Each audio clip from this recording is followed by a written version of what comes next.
In this video, I'm going to show how you can easily send video as document on WhatsApp.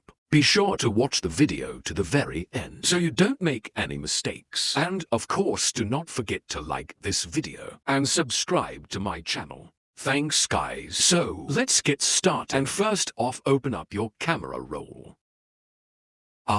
Then we can search for a video we would like to send as document on WhatsApp. Let it be that one. And now, we need to save that video in files. So I'm just gonna hold down to show up that review. Then tap Add Share, and then select Save to Files. After that, we can choose some folder we can also rename that video file, and then tap at Save. Once you've done that, we can go to WhatsApp. Then we can get into some conversation.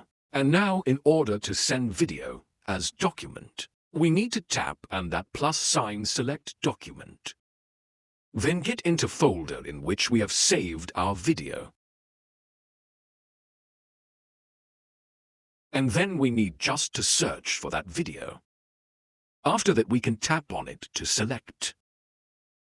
Then open and then send. That's how you can easily send video as document in WhatsApp.